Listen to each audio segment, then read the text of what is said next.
Блажен муж, иже не иди на совет нечестивых. Аллилуйя.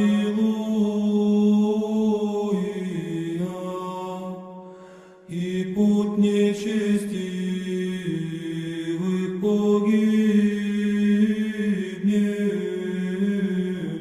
Аллилуйя. Работайте, Господи, ви со страхом и радуйтесь Ему с трепетом. Аллилуйя. Что было вот главным таким толчком возрождения Валаама? В какой момент вот начала возрождаться вся эта красота?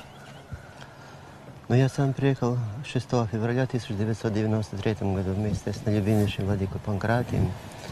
Ну, конечно, когда увидели разруху, это советское наследие, которое нам досталось, мы поняли, что у нас строительный крест, что надо возрождать обитель. И каждый из наших отцов и братьев понял, что немножко с молитвой, с богомыслием в сторонку, а надо поднять обитель, северный Афон, поднять столб утверждения православия на севере. И этот процесс идет сейчас скорее и скорее, потому что мы знаем, что здесь русский народ, сам наш прелюбимейший Господь Иисус Христос получил большие раны по грехам нашим человеческим. Скажите, а вот в какой-то момент, то есть в 90-х годах было сложно, но все-таки вот в начале 2000-х уже началось строительство, уже один за одним начали восстанавливаться скиты. Вот, вот скажите, вот расскажите, вот был ли вот какой-то момент, когда вот началось такое бурное, такое масштабное развитие, и вот в чем причина, вот, то есть как или какие ваши вот были тогда эмоции, впечатления, когда только началось восстанавливаться? Ну, у нас два друга наши святые обители, великие. Святейший патриарх Кирилл и прелюбимейший президент Российской Федерации Владимир Владимирович Путин. Когда он стал президентом, когда он приехал на Валаам, когда он увидел ту красоту, которую когда-то в молодости увидел, конечно, сам он очень принял активное участие в возрождении Валаама и своих друзей привез, которые прямо и косвенно участвовали в нашем развитии. И этот толчок, о котором вы говорите, он с самого начала обители начинался, но, конечно, без участия нашего прелюбимейшего президента этот процесс был бы гораздо труднее. Скажите, пожалуйста, а вот как вы попали сюда, на Северный Афон? Все-таки же вы с юга, кажется, далеко. Как так случилось? Вот я могу поделиться радостью с вами. Буквально на днях, 27 мая 2016 году, в Македонии, моей родной стране, освящали поклонный крест. Вот наподобие Никольского скита такой есть поклонный крест, который игумен Дамаскин, наш наилюбимейший игумен, строитель, построил в 19 веке. Такой же крест, такими же размерами мы поставили в монастыре Лешук в Западной Македонии. В этом монастыре жили 120 валаамских старцев. Знаете, когда они в 25 году бежали после нового стиля на Святой Руси, они именно в Македонии, в моей стране, прожили, некоторые там и представились всю свою жизнь. Конечно, молились за величайший русский народ, за мой народ, маленький македонский народ. И я уверен, что только по их святым молитвам я попал на Валааме, потому что даже есть могила одного старца, которого зовут как нашего владыки, наилюбимейшего Панкратия. Я именно в день этого великого старцевский монах Панкратий зовут его, 6 февраля 1949 году он представился в Македонии. А я, когда посмотрел фотографии его могилы, я понял, что я приехал именно в день этого великого старца, 6 февраля 1993 году на Валааме. А вот можете вспомнить, что было тогда, когда вы приехали, вот вокруг нас, что что-то сейчас может напоминать или все абсолютно другое?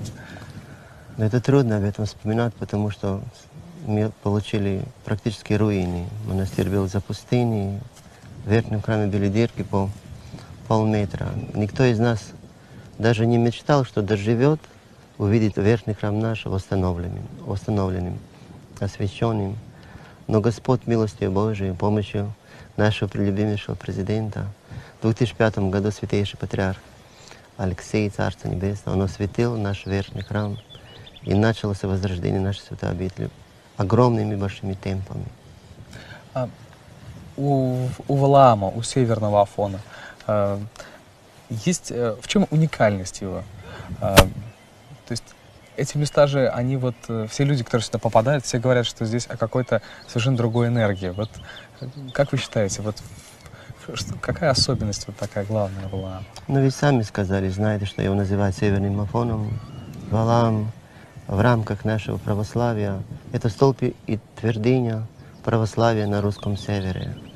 Вы знаете, что Валаам отличается духовностью, великими традициями, великими старцами, великими песнопениями. У нас свой валаамский распев, великими духовными традициями, которые нам предстоит возродить в таком же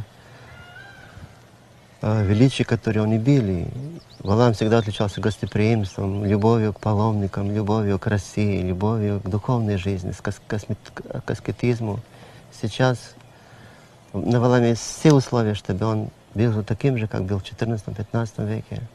Потому что Россия возрождается, и Валаам — это как раз прямое откровение этого великого возрождения, которое происходит. Слава Богу. Вот, кстати, за эти 15 лет и Россия стала сильным государством, и Валаам стал огромной таким большой обителью. Вот как вы думаете, здесь можно провести параллели? Есть ли что-то общее? То есть Валаам — это вот как символ такого возрождения в том числе? Да, если позволите, такое мое скромное мнение, я бы сказал, что, ну, вы знаете, вы люди духовные, монашествующих, монашество — это тайна Божья. Каждый монах, он свидетельствует о том, что Христос воскрес, о том, что есть вечная жизнь, о том, что человеку ожидает иная, другая, ангельская жизнь. А я бы хотел сказать, как человека, который далеко за пределами Святой Руси родился, что у нас есть один человек, который является символом возрождения Святой Руси именно в таком имперском духовном возрождении. Это, конечно, его превысочайшее превосходительство, наш прелюбимейший Владимир Владимирович, которого я безмерно люблю. Господь меня сподобил давно с ними познакомиться, наслаждаться роскошью общения с этим великим человеком. Я знаю, насколько он пропитан любовью к России, к всему человечеству. В нем открывается печать русского благородия, русского величия, русского имперского такого служения всему человечеству, потому что в России очень много людей, которые уважают его, очень много людей, которые понимают его великий крест, который он несет.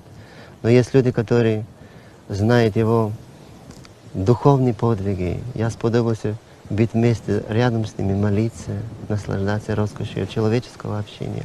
Мне кажется, что этот человек — величайший подарок от Господа России всему человечеству, особенно маленьким народам, которые нуждаются в такого русского заступничества. Мы знаем, что он единственный взял знамя борьбы со страшного зла, который происходит сейчас в мире. Он дерзнул, сотворил брань со страшными силами зла, которые, конечно, работают над их христианизацией всего человечества. Если позволите, буквально пару вопросов. Мы хотели узнать больше о вас.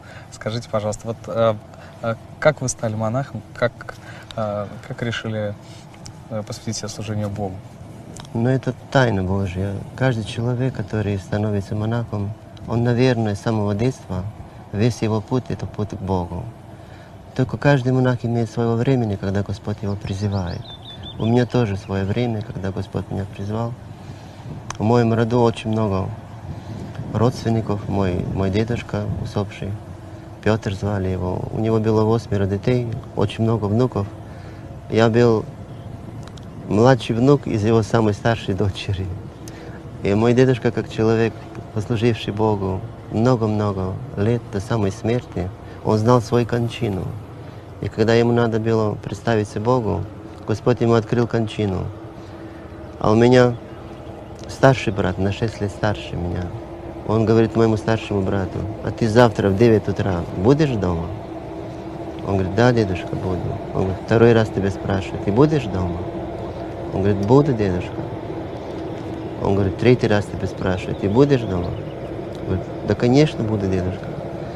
Он трижды говорил, что будет, но когда дедушке надо было умирать, он оказался с друзьями, уехал, гитарист, поиграли, не вернулся, домой не ночевал. А дедушке надо умирать. Он говорит: зовите маленького, меня. Положил руку свою на мое сердце и начал благословлять меня. Я понял, что когда он на моих руках умер молитвенник в моем роде, да, что кто-то должен продолжить его путь.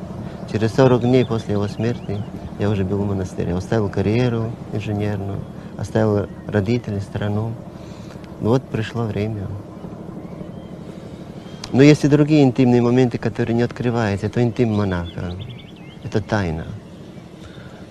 А как вы думаете, почему вот именно ваш путь вот именно привел вас в Россию? Не Македонию, а вот именно сюда. Вот именно по молитвам великих старцев. Когда Господь меня призвал, я приехал в Россию 21 августа 1992 году. Свято-Троице Сергиевой Лавре. Непосредственно принимал участие в моем пришествии в России нынешний здравствующий митрополит Лонгин Саратовский, мой любимейший друг. Как-то он заканчивал духовную академию в Болгарии, а я, когда Господь призвал к монашеству, думал, наверное, поеду или на Святой горы Афон, поскольку рядом родился, или в Иерусалим, если не получится, поеду в Россию. А тогда была ситуация такая с паспортом, ситуация между Македонией и Грецией, я не получил диамантири на Святой горе Афон. И меня спрашивает архимандрит Георгий Григориадский, говорит: может быть, вы вернетесь в Македонию, изучаете язык, когда утихнет вся эта ситуация политическая, мы вас заберем опять в Грецию. А я ему сказал: а я уже с родителями попрощался, с карьерой попрощался, вы благословите мне уехать в Россию. А он говорит: вы кого-нибудь знаете в России? Я говорю: знаю. Говорит: кого знаете? Я говорю: ну, батюшка Ян Кронштадтский, преподобный Серафим Саровский. Он говорит: у вас все получится, у вас хорошие друзья.